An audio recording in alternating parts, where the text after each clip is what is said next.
How you doing? Welcome back to another video. Today I'm going to talk about 13 ways that stopping drinking alcohol can cause some sort of abnormal tiredness. One of the most common complaints about the immediate after effects of stopping drinking alcohol is the tiredness. And in some people, that's going to lead to exhaustion, depending on where you are and at the beginning of this journey, basically, Now, this video, I'm going to talk about 13 different ways that stopping drinking alcohol can cause this. One of the biggest mistakes I think that people make is not to be mentally prepared for this. So how much you're going to be affected once you step across that line, you stop drinking alcohol in the first few weeks is, for me, going to depend on what kind of preparation, what preparation you've done beforehand. The first thing is really cyclical versus breakout recovery. Just look at the physical aspect of drinking alcohol. You consume it, your body's getting poisoned by this, your body goes into a red alert state. It's just trying to eliminate those toxins, trying to reduce any of the damage at all possible, while also trying to take care of everything else that your body's supposed to be doing, all the other processes that your body is doing to keep you alive, right? Alive and kicking. Then you've got the withdrawal from the drug that is going to happen after you stop. Time passes, you consume more alcohol, and this is a cycle that's repeated over and over again. This is what we call cyclical recovery. It's because it goes around this cycle that you get drunk, you spend a certain amount of time sober in recovery, and then you get drunk again. And this cycle goes around and round and round, and your body's never getting into that deep kind of recovery that you need. Now, breakout recovery is everything that happens above. So you consume the alcohol, you're poisoning, your body goes into a red alert state, you're eliminating the toxins, you're trying to reduce your body is trying to reduce the damage while also trying to take care of all the other things, right, to keep you alive and kicking, so on and so forth. Then you're withdrawing from the drug. And as time passes, except this time, there is no more alcohol forthcoming, right? There's no more alcohol going in. So your body is thinking, what's going on here? The body is expecting more alcohol to come in. So this is why your body is only going to do the minimum amount of deep cleaning that it can do. It's going to do the minimum amount of just getting rid of the toxins from your system. And that has become the norm. Like I say, this cycle of the body expecting more alcohol has become the norm. And it's waiting, and it's waiting, and it's waiting, and still no alcohol comes. Now, all sorts of things start to happen at this stage, including a very deeper cleansing, a deeper detox, if that's what you want to call it, a deeper repair and reparation process. And this is one of the things that can be tiring because, your body's diverting resources away and trying to repair some of the long-term damage that your body's gone through. Number two is just general mental fatigue, and it's caused by many years of drinking alcohol. I had a mix of super energy levels when I stopped drinking, and then, the next minute or the next day, I would feel totally exhausted. Looking back on my earlier videos, I see that it was one of the first times that I'd been ill in a while, outside of the hangover and outside of all the things that was happening to me because I was drinking.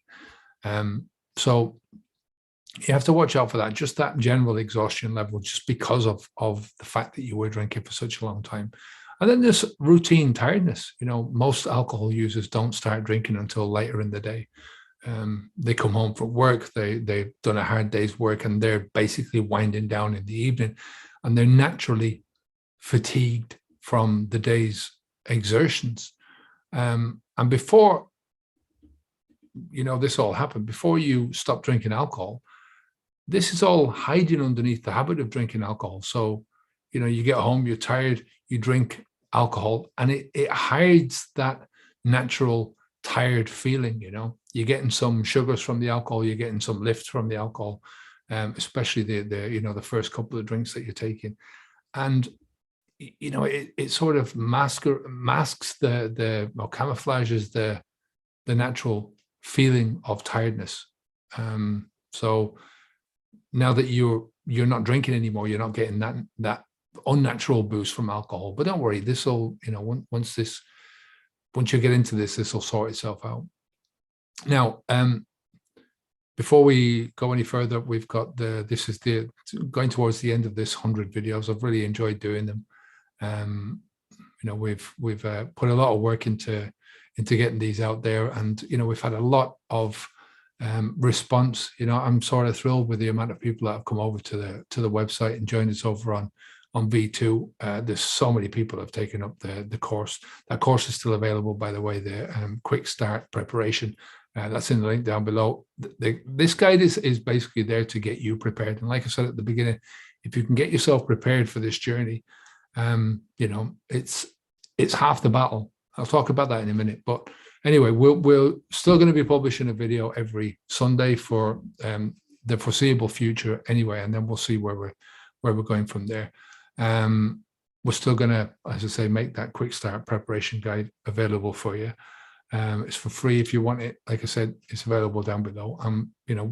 We've had, I think it's about 10,000 people that have signed up in the last 100 days. So it's huge for us, and just for, to see so many people going through. And when we look at the statistics of those videos, a lot of people are going through the whole series. Like I said, it's less than an hour. So if you want to take it a step further, you can get daily structured videos leading you through our whole process. You can see our platform at www.habitsv2.com. All right, the next one is decision making. Your brain is like a muscle.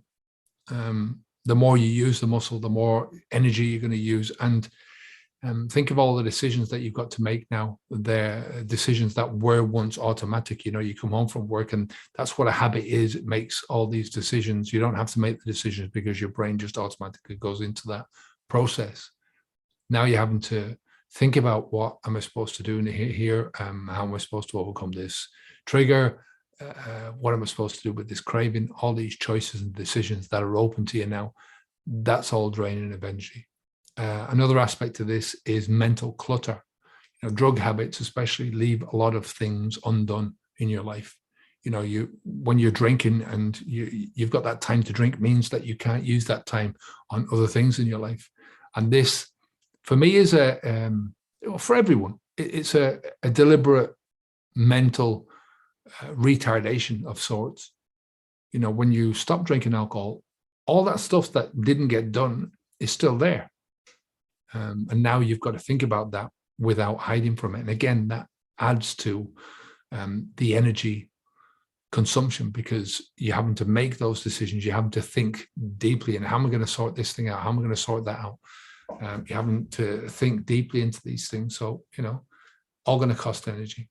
Another one is avoidance. Now, this is mostly before ignoring what's going on, procrastinating about how much anxiety is has been caused by your drinking. And then there's a certain amount of ambiguity once you stop drinking alcohol. People, they what they know they're doing on the right level. What they know that stopping drinking alcohol is the good thing for them, but it still doesn't mean that they want to continue to do what they've been doing, because that's an habitual thing. It's a comfort zone, even though that comfort zone is leading them down a fairly dark path. They're still trying to rationalize all these things, there's a certain part of your brain that's still trying to rationalize that this is fun, that there was a reason why you were doing this for so many years. And at the same time, your body is only responding to alcohol as a toxin that it doesn't want inside of it. So there's that conflict and there's that ambiguity, and that itself is going to cause energy to be consumed. Another one is overcommitting, and that's basically where you're overcommitting yourself to doing too many things in the beginning. When I stopped drinking alcohol first, I wanted to I tried yoga. I was doing running. I wanted to do a 5K. I was learning another language. I was going to the gym. I was walking 3 and 4 hours a day. So it was just exhausting. So I overcommitted to doing too many things.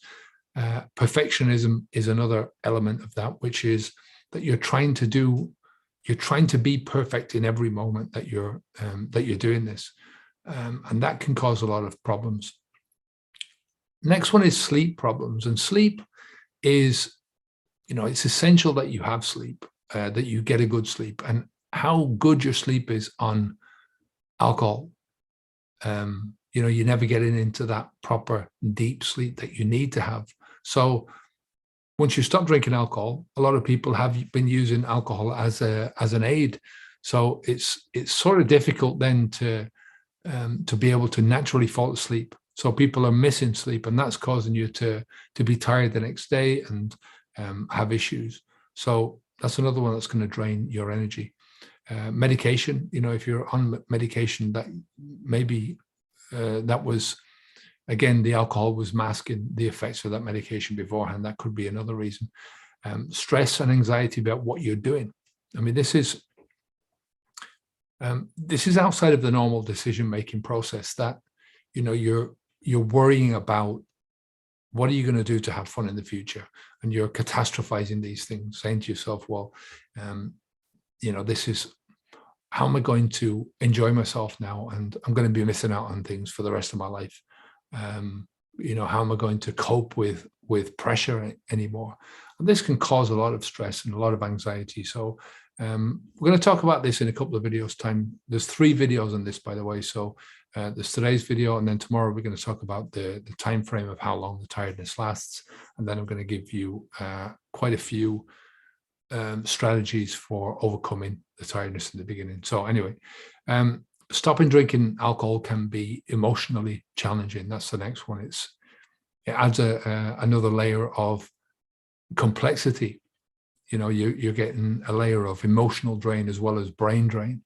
Because it can be, when you haven't got anywhere to hide anymore, it can be fairly draining in the sense that you're having to deal with, like, you're dealing with the thoughts, you're dealing with the choices and decisions, you're dealing with certain amounts of anxiety and fear and stress, and you're also getting emotional about that as well. So that's another level.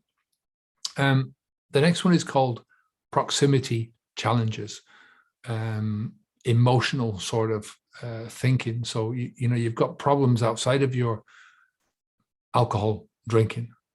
Problems, many of the problems that you have may have been caused because of your drinking, marriage or financial problems or health issues. These are things that you have to deal with. We talked about that earlier on, where you've got to start really deeply thinking into these things. And, they can have their own levels of stress. They can cause conflict. They can, you can be in several different fronts of conflict at the same time. If you're having problems at work and you're having problems at home, where do you go? That was an issue with me years ago. Was myself and my wife were arguing like mad, and I was going into work and I wasn't performing well in work, so I was getting into problems there. So it was, going to the pub at night was a release for me. But that caused so many other problems as well. So, maybe health issues as well. So anyway, that's today, the 13 ways. Feeling tired for a while after stopping drinking alcohol is something that many people are going to go through. And in some, this is definitely going to lead to a certain amount of exhaustion. And in this video, I showed you 13 ways in which this can happen. The alcohol has been a part of your routine. It's been a part of your everyday behavior for so long that breaking those ties can create this knock-on effect in your life. As I said in the beginning, one of the biggest mistakes that people make is not being prepared for what's going to happen in the first few weeks, especially. And as I said, this video is down below. This video course, it's absolutely free. It will take you through a lot of the stuff that you need. It will, for the start, it gives you a lot of clarity about where you are and where you're going to go. So it takes away a lot of the anxiety, takes away a lot of the fear about what's going to happen. Now, we cover the basics. It's less than an hour long, but it's designed to give you a bit of confidence in your own ability to step across that line and to give you the courage to do that. So in the next 2 videos, I'm going to cover how long the tiredness will last and what you can do about it. So if you want another video to watch after this one, you can watch 4 easy tricks to stop your alcohol cravings. That's here or here, one of those sites. All right, take care of yourself. Onwards and upwards, and I will speak to you again soon. Take care. Bye now.